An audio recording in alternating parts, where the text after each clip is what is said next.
Crystal Woodman was in the library where the gunman killed 10 students. Yes, I was in the library when they came in and just started shooting and lighting off bombs and stuff. Then they were cheering when they were shooting people, and they were just saying that they've wanted to do this their whole lives.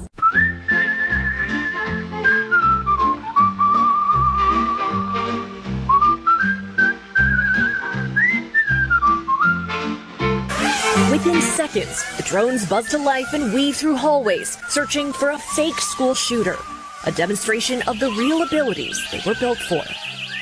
The co-founders of Texas-based company Campus Guardian Angel hope this is the future of school safety. Our job is if somebody comes in a school with a gun, we respond in 5 seconds. This is how it would work. Silent alarms in the school alert the company, then drones strategically placed on campus get deployed, and these drone pilots would navigate remotely from their headquarters in Austin, working in tandem with the school and police, inflicting non-lethal damage to the suspect, or dummy in this demo, with pepper rounds and direct impact. All these markings, that's from the drone? Yeah, so the little holes are from the drones, and then these different marks here, these are from the pepper rounds bouncing off the guy's chest. All of it an effort to buy time. We want to make sure that person is as degraded as we can in a non-lethal manner so that they're unable to continue murdering children. The program is not active in any schools yet, but the company says it expects to start training programs in 4 Texas schools this year. And Florida Governor Ron DeSantis just approved state funding to bring it to 3 of their school districts. Do you want these drones in your school? Absolutely. John Lux, father and principal of this charter school in Miami, hopes to have the peace of mind. As a father, you ask me, what am I willing to give up in my child's school for protection? Everything. The fear is in the data. Since the Columbine high school shooting in 1999, nearly 400,000 students across the U.S. have experienced school gun violence of some kind. Former FBI agent Rob D'Amico says this drone program is promising for school shooting response, but the root of the crisis remains. It's still not at the point where you're, quote, stopping school shootings. Stopping school shootings is preventing the gun to get into the school, which is proven problematic. Until then, the members of this unlikely team of drone pilots plucked from around the country say they're ready. When he told me, hey, we got this opportunity in Texas, it sounds crazy, but it may work, I said, I'm in. A radical response for unthinkable reality in today's America.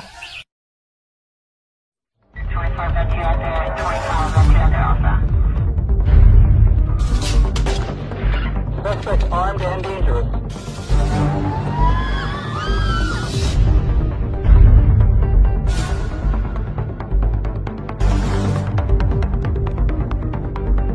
In a situation like this, and I think you can see behind me, we have ambulances, we have sheriff's deputies, we have various jurisdictions here. It is sort of a controlled chaos.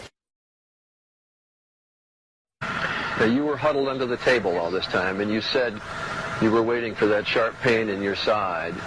At what point did you know I'm going to be able to get out of here? When they walked out of the library, I had a sense that I might be able to get out of this. They walked out of the library? They walked out of the library to the hall and started shooting out more windows. At that time, we proceeded to get up and we ran out. And you ran out? The back door. Crystal, where were you yesterday? I was in the library as well. You were, and what were you doing? Just hiding under a table. Well, when did you realize that they came in and they started shooting and you realized right away what was happening? Yes, it took a while to hit me. I thought it was a joke at first, but then I heard people screaming and I knew it was for real. So you got immediately under a table? Yes. You were huddled with other students? Yes, one of my good friends just had me in his arms and he said he'd take the bullet for me. He was hugging you and trying to protect you. But tell me, Joshua gave us some sense of what was going on, but tell me what you saw. I did not want to look around. I had my head down and I just listened. I just heard things, just horrifying things. Could you see, if you're huddled under the table, could you see their legs as they walked around the room? Yeah, one pushed a chair in to the table that I was under and it hit my arm. So I knew they were right there. Were they shooting people right in your vicinity? Yes. And what were they saying? They were just like, they thought it was just funny. They just were glad that they were getting their revenge. They were just like, who's next? Who's ready to die? And they were just like, we've waited to do this our whole lives. And it was just, and every time they'd shoot someone, they'd holler like it was like exciting.